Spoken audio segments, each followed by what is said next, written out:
Yeah. We're back. If you're watching this on YouTube later, this is for you. Nobody's in the stream yet, but they're coming. Yeah. We're going to get started. Send out a tweet about it. Yeah, I'll share it too. Going live. Let me get like a link going. I'll do it on my phone here. Sometimes when I do it on my computer, this is a little behind the scenes for everybody. when I do it on my computer, I always forget to close it every single time. So then everyone's like, "Why is there a terrible echo for the first several minutes of this?" And it's like, well, it's because Russell's an idiot. That's why. We got some people up in here. We got people coming in. Yes. There we classic. Go. I love this group. I don't know if you're talking about the team or us, but either way it works. 100 points, man. 100 points. Once again, God, the ACC sucks so bad. It's ridiculous. That they do. J-Man and Duke NBA come through. Link. Tweet. Look at that. Look at me doing my job as the moderator here. Doing a hell of a job. I'm retweeting it now. Thanks, man. Let's see, everybody. Let's look at all these comments. I'm putting a bunch of comments up. What a wonderful stuff. Going to talk about Chucky tonight. You mean Chucky Hepburn? Chucky Hepburn was good as hell today, I'll tell you that. He was filthy. He's a really good player in general. If it were up to me, he'd be I don't know how you like tier it. I know Rado's got like the stats, but Hepburn's been the second most impressive player in the ACC to me this year. Yeah, dude. Louisville, I think, is going to make it the Sweet 16 because of him. I think top three of the ACC is really slept. Well, besides Duke, Clemson and Louisville, I think, are really underrated going into March.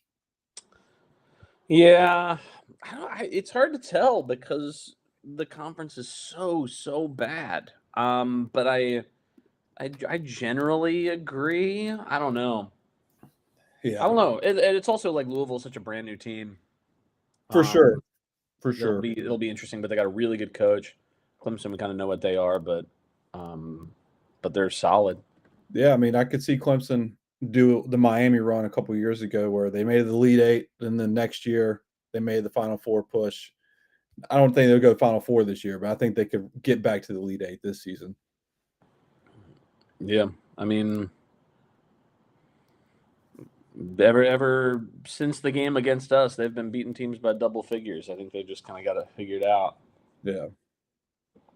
If they just hadn't lost that Georgia Tech game, then I say we win that game. I do like that. Once you get smacked by a team as bad as Georgia Tech, it's like, wake up call. We got to go, you know. Yeah, I do like that spin zone.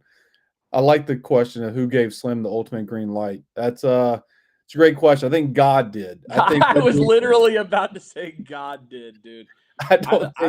I'm stunned he slowed down. I thought he was going to shoot 23-point attempts tonight.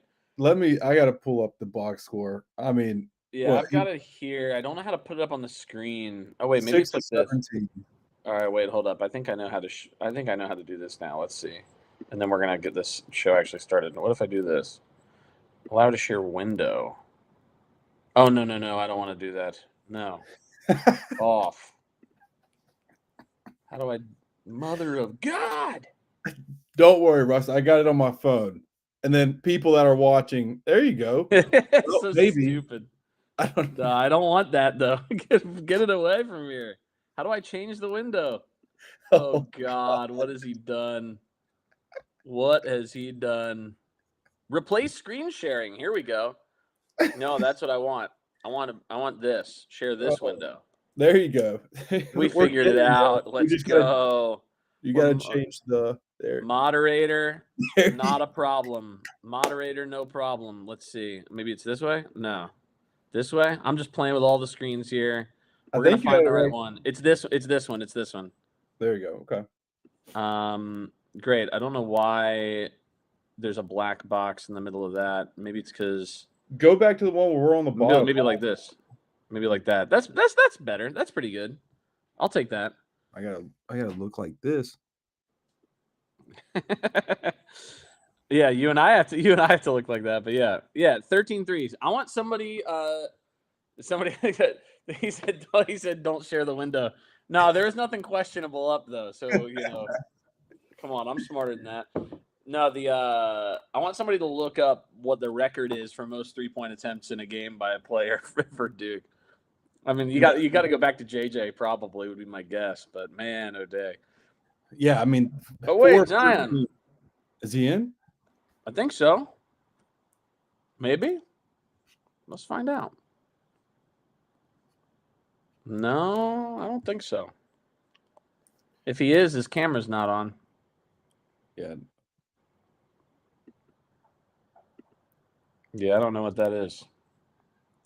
It's not me. 4 of 13 though, and he started 0 of 6, and he just kept shooting that thing, and 17 shots and 1 assist. That's a shooter. Shooters got to shoot, baby. Shooters got to shoot.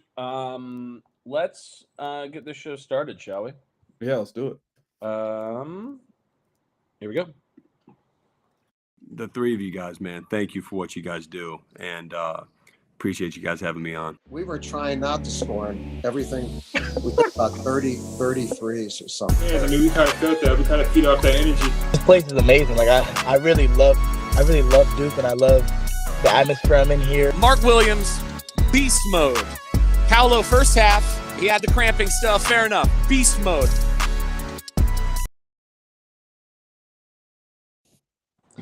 Welcome to the Crazy Cast. I am Russell. I am Duke Better on Twitter and on social media. I'm here with J-Man of J-Man's Takes. J-Man, what's going on, man? What's up, man? What a hell of a night. Spencer Hubbard recapping the game perfectly. Step back 3 to make it 100 points. I'm living good. I'm living like Spencer Hubbard right now. Harvard Westlake's own, LA's finest. Boy, once again, not a game that I'm going to have too much to say about other than you've just got to be impressed how Duke continues to play with the injury stuff. Flag obviously missing the lion's share of the first half, not a problem. Proctor not playing, not a problem. Malik Brown still not playing, not a problem. Did you see anything in this game that you thought was unique or distinctive or interesting in any way beyond the usual massacre that we have been laying down all season? No, the only thing that would be unique is I tweeted about it, and I'll have to look at it again on the rewatch, but it was Shire putting Darren Harris before Caleb Foster in the second half, where I was like, that to me was interesting. If there's anything to take away from this game, because Caleb Foster obviously got the early minutes, early run for the first subs off the bench, but then after Sion picked up his fourth, the first sub was Darren Harris, but then the next dead ball, Caleb Foster came in. So could be nothing, but I think it just showed that Darren Harris played a better first half, and he wanted to go with the hotter hand against Florida State and reward him because I think Shire knew it didn't matter who he was going to put in against Florida State. Duke was going to win. Duke was going to roll regardless, so he was just rewarding Darren Harris tonight. I mean, if one, I'm not saying whether one should believe rumors or not, but if people believe the rumors that Caleb Foster is portal bound at the end of the season, then putting in somebody that Duke would very much like to return in Darren Harris and giving him those initial minutes as a vote of confidence would make a lot of sense. If you believe that is the scenario, I'm staying as neutral as Switzerland as it pertains to this, but I'm not going to get in trouble on this episode. But, man, I also noted that. I thought that was very interesting. I thought he played pretty well. I mean, I know the plus-minus isn't exactly eye-popping, but, I think the threes are the thing that have not been looking great for Darren. I don't know how much of that is just being sped up, like really wanting to make a difference, right? And that's a very freshman thing. That's a very limited minutes freshman thing. So that I'm not dissuaded by that. I still think he's going to be a hell of a shooter. I think he's going to be a very valuable multi-year player. Should Duke be able to retain his services going forward? Anything else? I mean, Darren Harris, obviously, it's very cool to see him get 17 minutes. I don't know if that's a record for him this season. That would not surprise me in the slightest if it was. I'm going to double check. I'm going to double check that right now while you tell me other things that you saw in the game. Well, just to stay on him for a minute, like, yeah, his three wasn't falling. He's been slumping, from three in his limited minutes, but 6 points and 4 rebounds. And the one thing I really like about him is he's so strong off 2 feet around the rim. Like his 3-point play, he has that knipple in him to where it's guards that they're not going to posterize you, but they're really good at playing their length and their size when they go to the rim and finishing through contact. So that's something I like about his game. But honestly, man, the production everywhere. I mean, I guess we already talked about Slim before the show started, but him having the mentality, the Dion Waiters, whatever his famous quote was, he'd rather go like 0 of 30 rather than 0 of 7 because it means he didn't stop shooting. Like you saw him have the nerves to start. He missed a lot of looks that he would make this season as a starter, and he wasn't fazed by it. Like he started 0 for 6, I think, and just kept shooting and found his rhythm. Did he shoot ill-advised ones? Sure, but you got to take that as a Duke fan because one, that's his special. He's a specialist this season. He is the 3-point specialist, and he's shooting 47% coming in this season from 3. So I was proud of him that like he hit a wall early and he just wasn't fazed by it. He just kept shooting himself out of it and had 19 points on 17 shots. If there's one thing it's not phased. He's absolutely not phased, never phased. Harris's high in minutes before this game was 9, which 17, almost a double up tonight. Very, very cool. Multiple things. I'm starting to see some interesting comments here. I wanted to highlight this one. Somebody saying RJ Barrett took 17 threes in a game. That's crazy. That's crazy. But that also feels right, though. I mean, I don't. 17 threes in a game is crazy from him. No, wait. I'm looking this up. Yeah, 17. It was the Syracuse game. What did he shoot? He shot 30 times in this game. He went 8 for 30. He got 23 points, 16 rebounds, 9 assists. It was the overtime loss to Syracuse. Oh, I'm shocked we lost with RJ Barrett shooting the ball 30 times. Yeah, and Zion shooting 20 times. Yeah, we don't need to relitigate that season. That's actually a great fact, though, that they pulled because I would have thought Redick for sure, or I'm trying to think of a specialist, but Barrett being the one with 17 is insane. I don't know that that's the record. That's just the most recent one that was more than 13. I'd have to double check as it pertains to everybody else. When Flag went out, I was thinking about first weekend scaries. I mean, that 8-9 line is going to be pretty tough. So I think that's probably reasonable. Honestly, when Flag went down, I was less concerned about first weekend. We've had guys get poked in the eye, like Marvin got poked, Zion got poked. But like more than anything, next week is really important for Duke for obviously the ACC regular season title, obviously for our continued 1 seed aspirations. So I was definitely thinking about that a little bit as we were sitting there, less so the actual tournament itself. It was weird, dude. Like that whole sequence was weird because he went to the locker room, came back, then went again, and when he went again, his mom was going in as he was coming out, and I was like, "This scared me." Weird. Yeah, that scared me too. Leaving, that scared me. I was like, I really thought it was a John Shire 2.0 because John Shire would be the one to know about a poke in the eye in a basketball game because that derailed his professional career. But when he came back, when he jogged back to the bench, like, okay, we're good. Yeah, we're good. Just going back on him. But yeah, when Jose was taking her back to the locker room, I was like, this is not great. Yeah, Matt saying here, Caleb said multiple times in the Blue Devil podcast that it's Duke or nowhere. Look, I'd say 2 things here. I'm just gonna say one thing.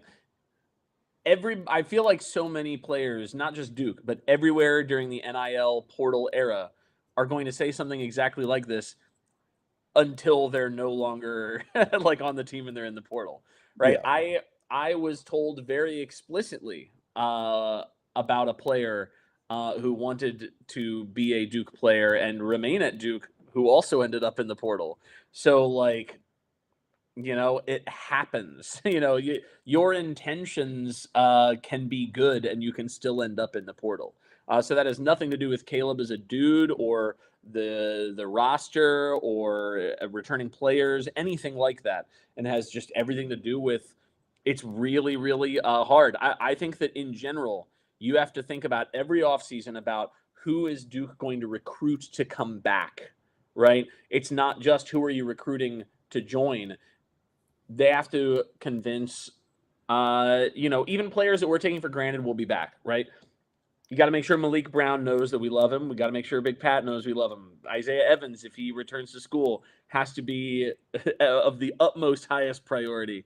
Darren Harris is a very, very high priority to me. So yeah, I mean, like I think Tyrese Proctor will probably go. I don't have any intel on that. I would imagine Tyrese Proctor will go, but like, if he doesn't go, then you have to get him back, right? Like, Yeah. So I think the portal season starts with Duke recruiting everyone who we would normally take for granted. So again, anytime we hypothesize about the portal, it has nothing to do with players being like, I want to go, screw Duke, anything like that. And it has everything to do with like, it's the Wild West out there, man, Yeah, and how many people are out there that are talented that we don't know about in the portal, like a Sion James that Duke can land inevitably going into next season. Like, I see a lot of talented guys that are in lower conferences that I know will not be back to those teams because they're showing out. So it's like Duke has those type of guys on the radar as well. So I agree with you that the portal giveth and taketh, and they giveth and taketh away, or whatever the saying is. And yeah, I think Duke's going to be fine with what they got coming in with the recruiting class plus portal and guys that they want to keep. I have a good feeling they will keep. Like Shire is building something, so I'm not overly concerned about that. No, neither am I. I think that every school everywhere is going to have like more frequently like a player that they expected to come back and be like,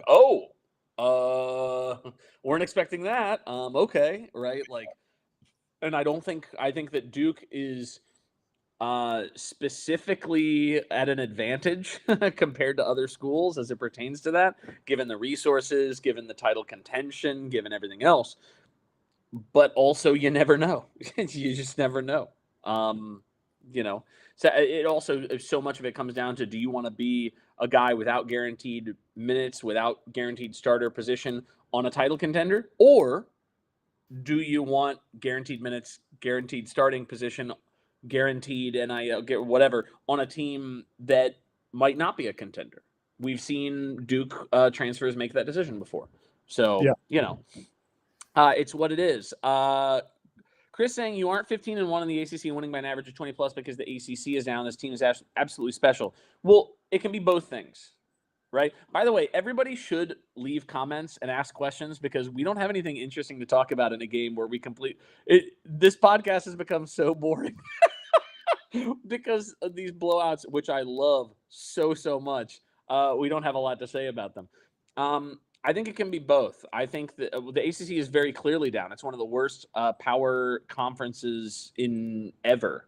Look at it. I mean, we're going to get 3 teams in the tournament, probably. Like, maybe we'll get a random 4th one.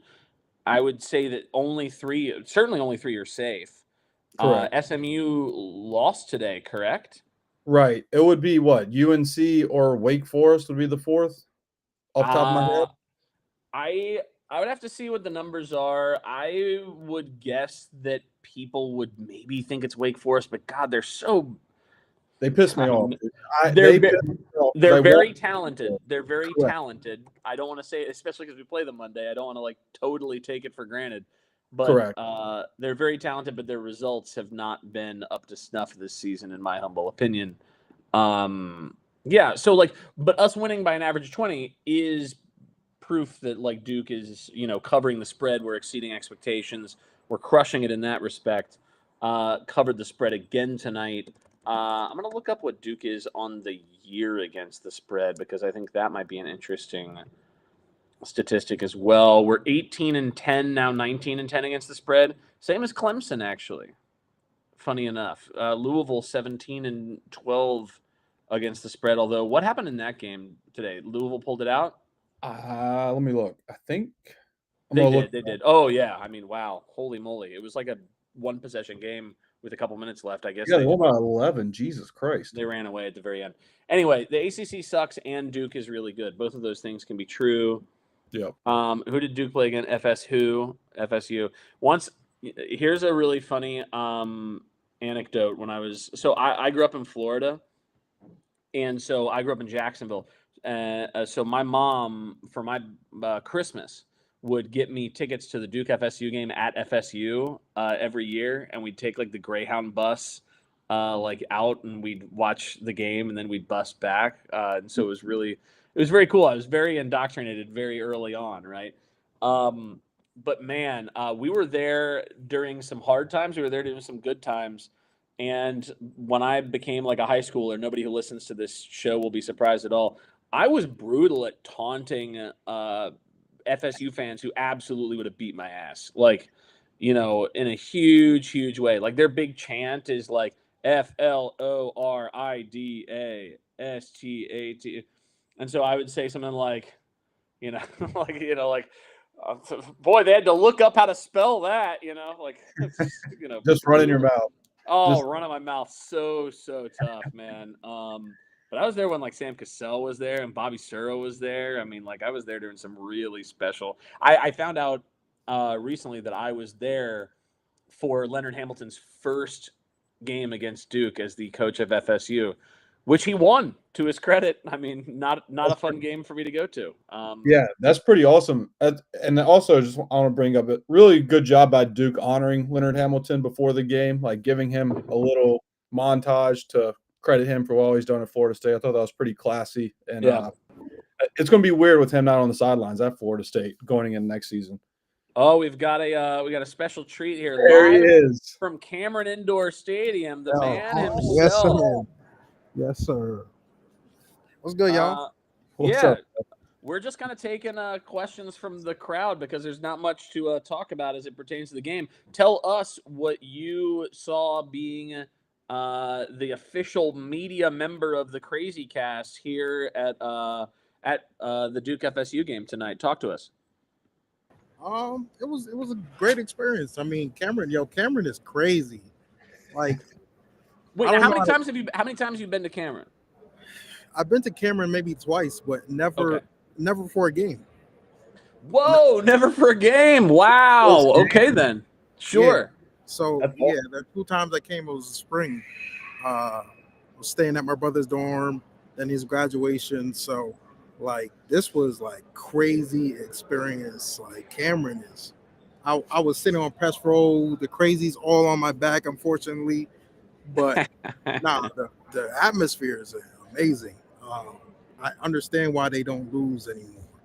So, I mean, the atmosphere has been a lot better this year than I think the last few years. So I think that plays a lot.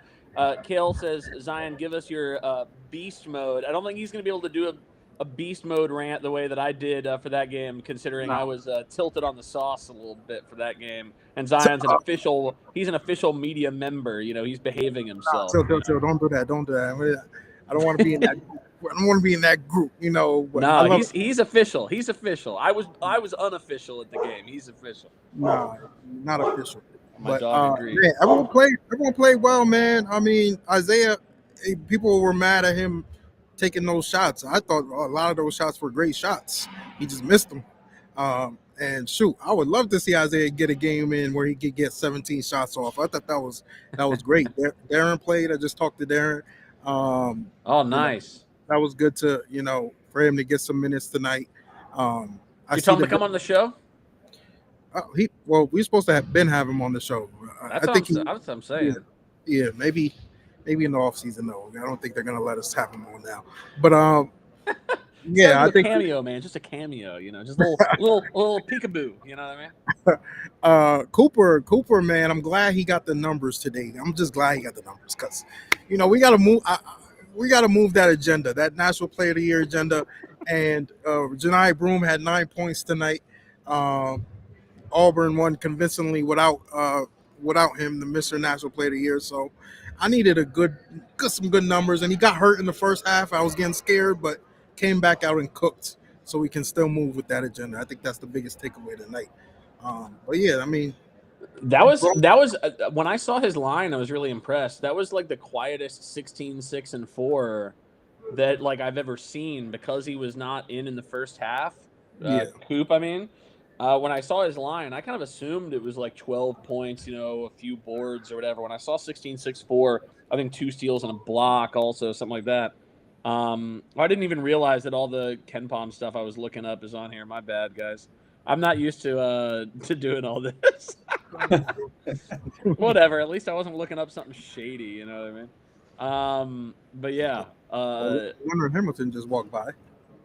Oh, go get him on the show. Put him on the show. Tell him I was at his first ever game that he played against Duke, and he won that game. So he gets that credit. Was that the snare shot? God, it might have was snare 03? Do y'all hear that? Yeah, I can hear that. All right, yeah, it might be cooked for me.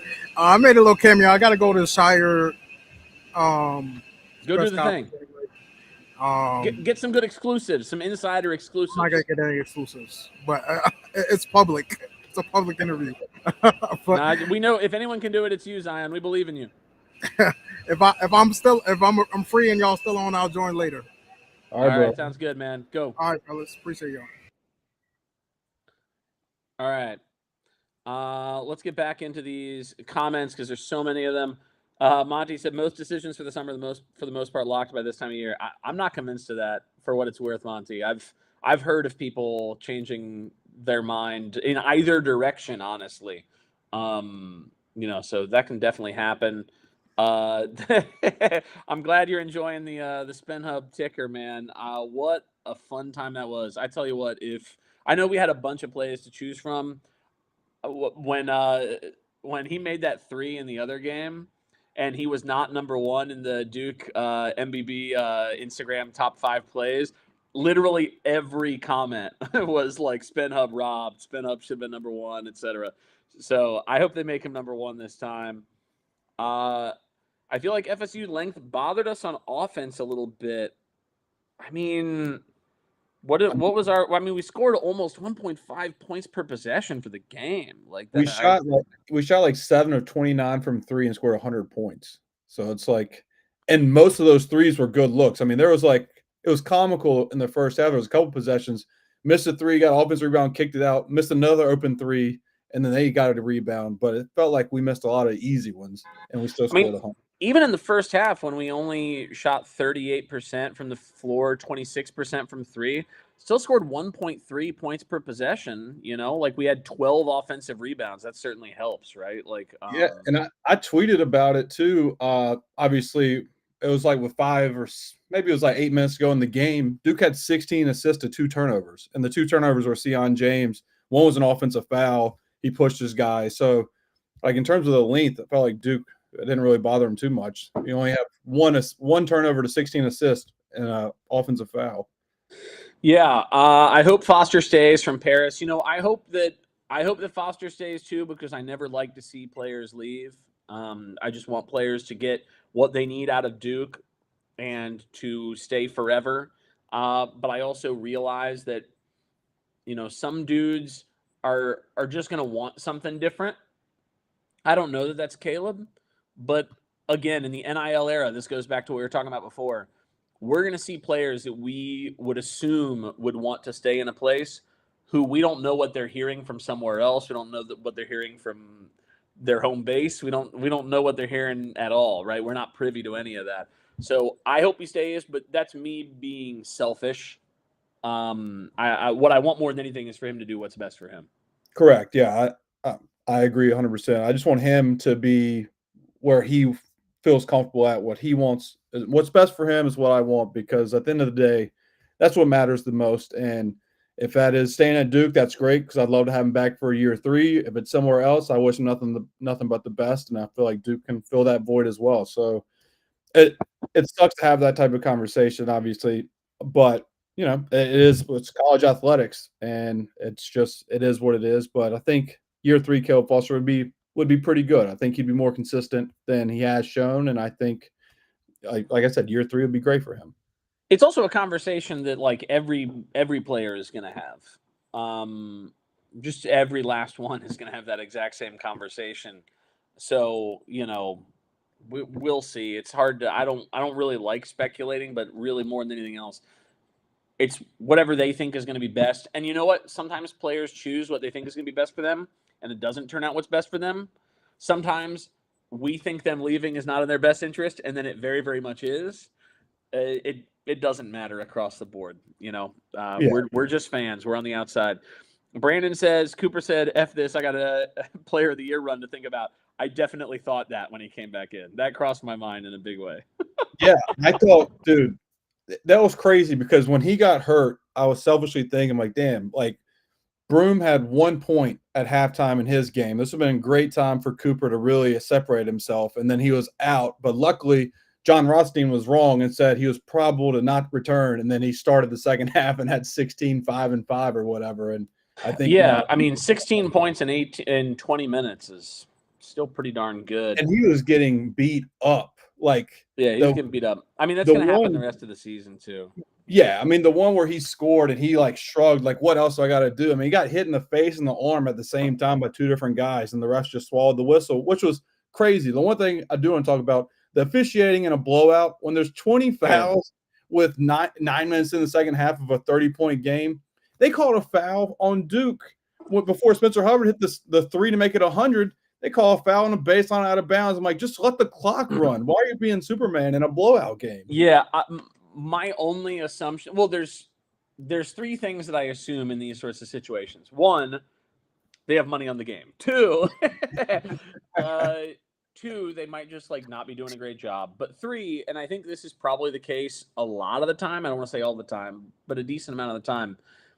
They might be hearing some extracurricular stuff that we're not privy to, and they might think if we just let some stuff slide, it's going to get out of hand. It's going to get mad chippy. And I definitely don't want to see that. So, I mean, if they heard some chippiness out there and they thought, oh, we just got to really, really tighten it up over and over and over and over and over.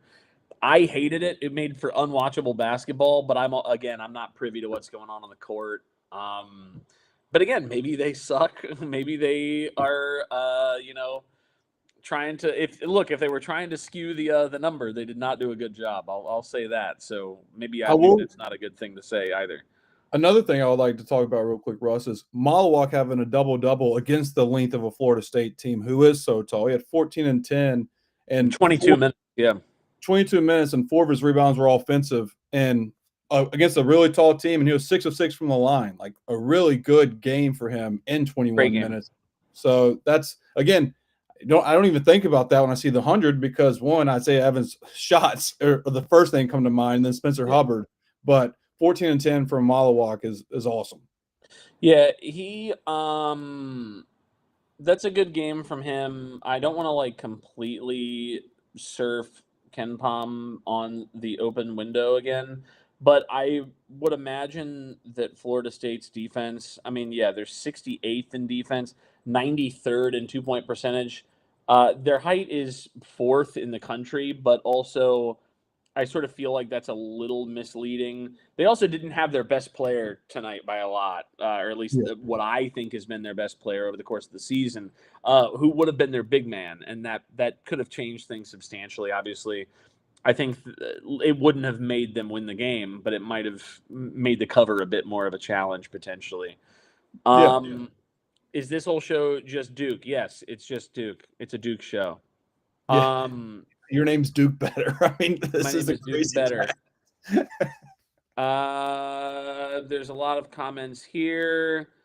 We can't overlook Wake on Monday. I agree. I mean, they did not look convincing in their win over Notre Dame today. A Notre Dame without Braden Shrewsbury at home, and it was still down to like kind of the wire.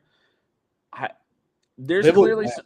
there's some chemistry stuff going on there. I don't know what it is, but there's some chemistry stuff for sure. Maybe it's just that Tyler Johnson just hasn't really been the Ty Appleby or the oh man, who was the other kid who won best ACC player of the year? Alonnis Williams is one. Yep, But yep. Yeah, they thought they were going to have that guy, and they didn't have that guy. So maybe without, like, the drink stirrer, it just makes it a lot harder. I don't know. yeah, they just don't have any depth. Like they have decent five, but when they're tired, there's just no bench, and you're seeing it. And it's unfortunate. I really like Silas.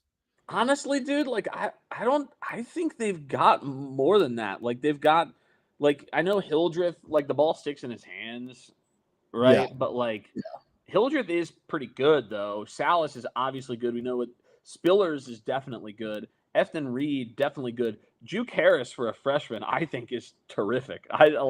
He's got a lot of tools, bare minimum. I mean, like that's 6 guys right there. I mean, like I know guys like Friedrichsen aren't really giving them much, like, you know, so maybe they just have the 6, but like, yeah, their bench minutes are real low. But man, those top 6, I think, are a really good top 6. That should easily be a team that is in the tournament. But like, I just see every time I click on a weight game, dude, Efton Reed already has 2 fouls, and it could be at the 12-minute mark or it could be the 15-minute mark in the first half. It just feels like that dude's always in foul trouble. He's talented around the rim, but he's always in his own way, I think.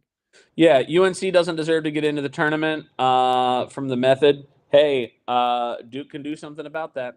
Yeah, I agree. I think that game is going to be if we can take care of business against Wake, which is never a given, but let's say that happens.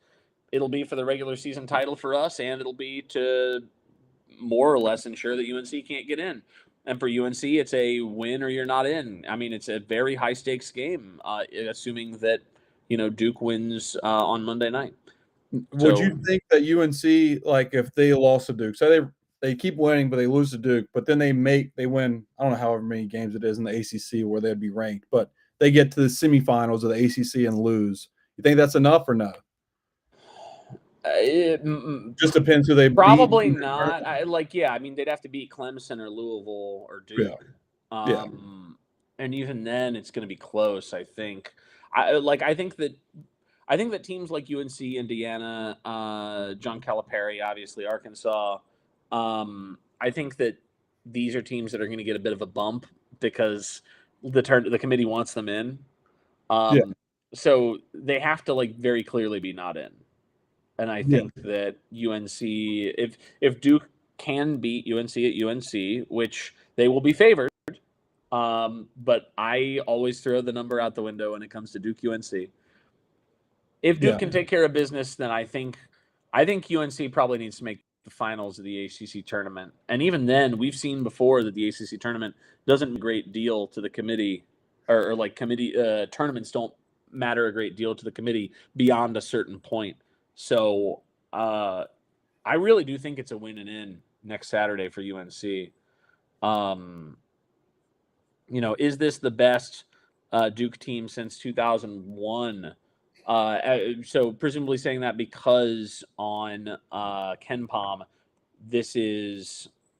was 2001 the highest one on KenPom, or was 99 the highest one on KenPom? I'm going to check right now, and everybody can watch what I'm looking at here. I'll say, regardless of the KenPom stuff, I think it's just hard to really compare because the ACC is such historically down this year compared to the last 20 years that, yes, it's Duke. I agree. But the ACC has been really bad to really get a good level to it. Yeah, I think I'll say this. It's one of the most enjoyable of my adult life, which means that going back to 2001 is definitely – that's pre-adult life for me. So, yeah, like anecdotally, by watching the games, it feels that way, you know. Like, obviously, I loved 10, I loved 15. I mean, I thought that 2015 team was low. Like, that team, like they lost Notre Dame, sure, a couple of times because Notre Dame was really good. But when that Duke team played and they won at Virginia, which felt like that was never going to happen that year, that was just, I don't know. Tyus Jones was special. Tyus Stone. I loved that 2011 team. You know, I did really like 2022 also. Duval to Josh Moody. Who would you guys not want to see in Duke's bracket? I mean, we talked about this last time, J-Man, so you can say if you have anybody. But really all I said was I don't want to see, especially in the Sweet 16, I don't want to see St. John's in New Jersey. And that isn't because I think that St. John's is better than Duke. You just don't want to play a true road game in the tournament. Never. Like you never do.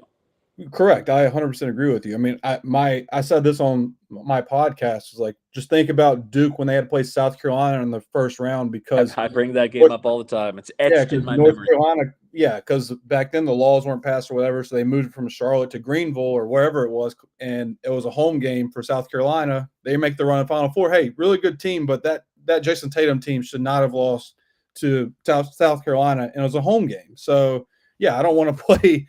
I know Madison Square Garden's Duke North, but at the end of the day, that's St. John's, and that's going to be a home game for them, and that's just not what I want to see.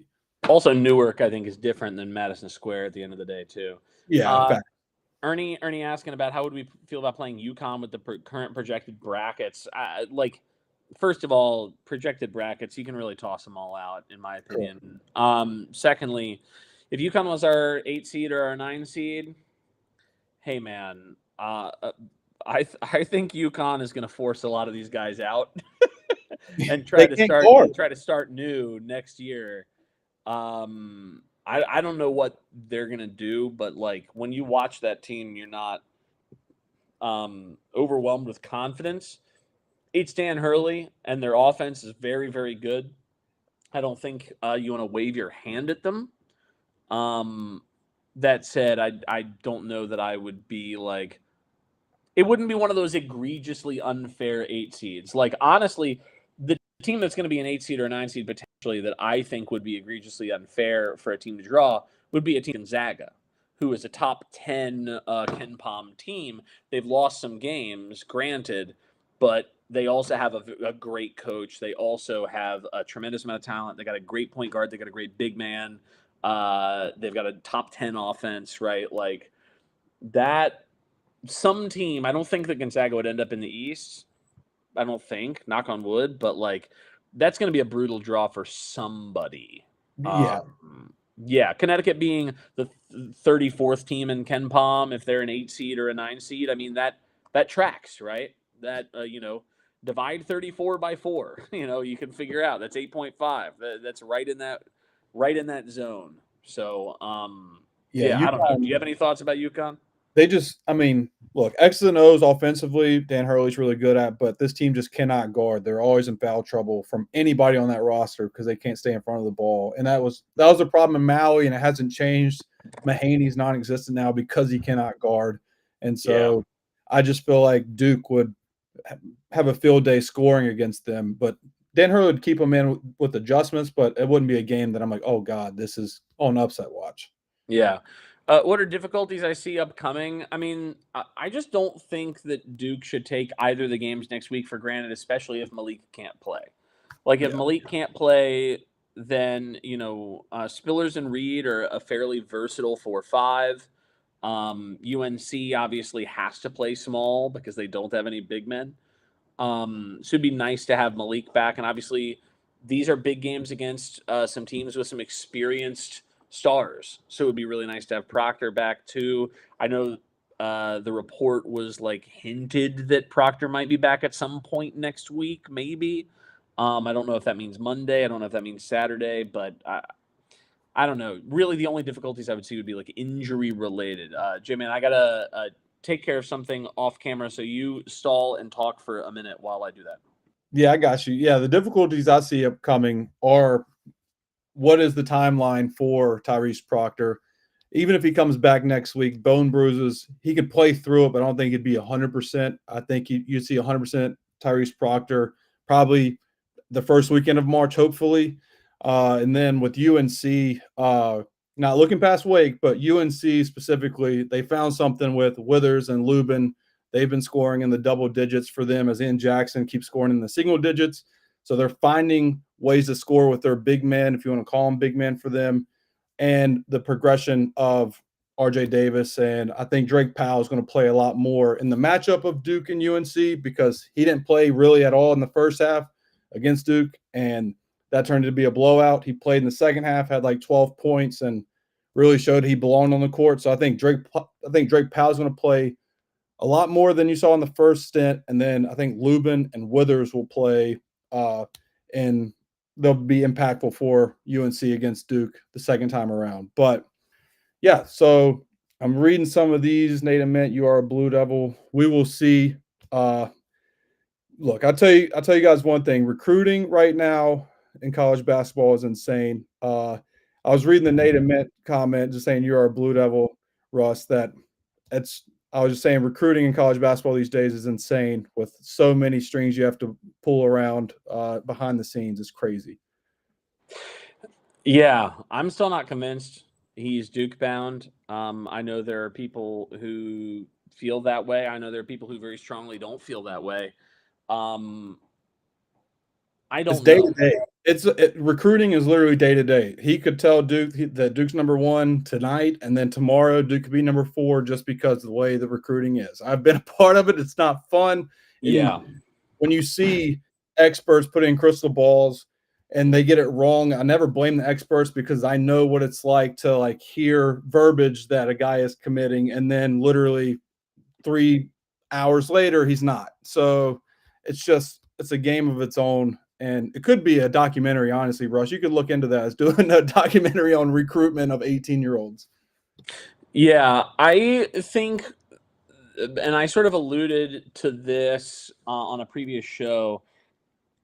I think it's going to come down to philosophy, and I think for Duke in particular, it's going to come down to player philosophy. Does the team's camp, etc.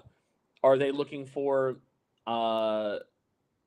maximum role, right? Are they looking for immediate role? Are they looking for maximum? Well, let's break them down, right? If you're looking for immediate role, Duke's probably not your place. Unless you're, Cooper Flag, Cam Boozer, and some would put Nate there. But again, depending on who Duke brings back, is it a guarantee that any player? I mean, we saw what happened to Cam Reddish. We've seen what has happened to top 10 players that have come to Duke before and have had to come off the bench.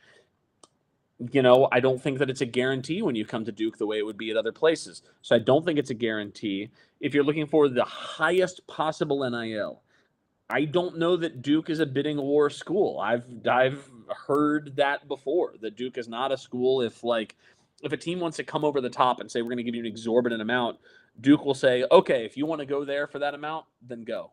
But we're comfortable with the amount that we are offering. We think it's fair, and come to us and contend. But if a guy wants to contend and wants to work hard and wants a really, really good shot at becoming a pro, as we've seen from the track record of players who stay at Duke, and obviously wants to be on TV every week, multiple times, there's a lot that Duke has to offer. The social media aspect. I mean, there's a lot that Duke has to offer in a huge, huge way, right? So it just comes down to player philosophy. I think that if Nate really wants to be the guy on a team, then he's going to go somewhere else. Not to say that he couldn't necessarily become the guy, but it's just a harder road at Duke to automatically be the guy. I have no doubt that some very hungry team might throw the entire bank and a half at him. Who knows, right? Yeah. I would not, considering the amount of money that we have invested in freshmen next year, I would love to see Duke invest that money in transfers or bringing back experienced players. That's just me. We'll see what Duke chooses to do. But yeah. And just with the roster that Duke wants to construct for next season, maybe he's just not a fit because they like Boozer down there to be a point forward. He's a little bit Paulo Banchero in his game with the way he can ball handle and shoot from the outside. And then if you want Isaiah Evans to come back for year 2, like he is going to take a lot more shots. He's going to take what we saw tonight. He's going to take 17 shots a game is what he wants for next season. So it's like, all right, Nate Ament, you can't take the amount of shots because we want Boozer to have this many and Isaiah, we promised this many because, look, that's just the way you got to think about it. And then the point guard position is Tyrese Proctor come back, Caleb Foster, and then you have a whole backcourt with Sion James leaving as well. Yeah. I do think that there's somebody saying that Caleb Foster's play is concerning at this point in the season. I mean, we've talked about this a lot, but I do think that this ties into the conversation we were just having because whoever comes back, Duke is going to make sure, I think, the way that we saw Sion be brought in, Mason be brought in, Malik be brought in, even though we had some big man prospects already on the horizon. I think we're not going to see Duke say, hey, we're just going to assume that development from within will definitely happen. I think that's a fool's errand. I think that development from within is the goal and is the hope. But in case something happens, or in case there's an injury, or in case whatever, you got to have your bases covered. So even though would I like to have Caleb Foster back? Yes. Is that going to prevent me from recruiting a point guard? Absolutely not. Like, you've got to bring in a transfer point guard for next year, in my opinion. Yeah, I agree. And you got to bring in a veteran, experienced guard. That's the winning formula. It's not going to be a guy that's a sophomore that had a pretty good freshman year. I think it's going to be a guy you've seen that's productive, a Sion James, a Malik. Well, I guess Malik Brown was a sophomore, or no, Malik Brown's a junior, right? Junior, yeah, he'll be back next year, which is nice. Yeah, I mean, assuming that we bring him back, but I would very strongly think that if Malik Brown chose to come this season, that it is because he knew that there were 2 seasons ahead for him. That's what I would hope. Absolutely. Correct. But yes, you do need an experienced veteran point guard or guard that can handle it a little bit to be on the team next year, because that is the winning formula.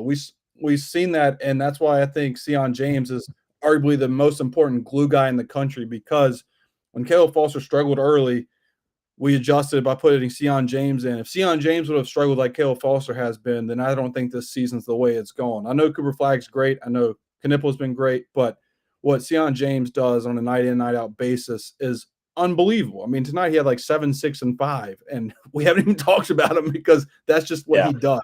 He does the little things so well.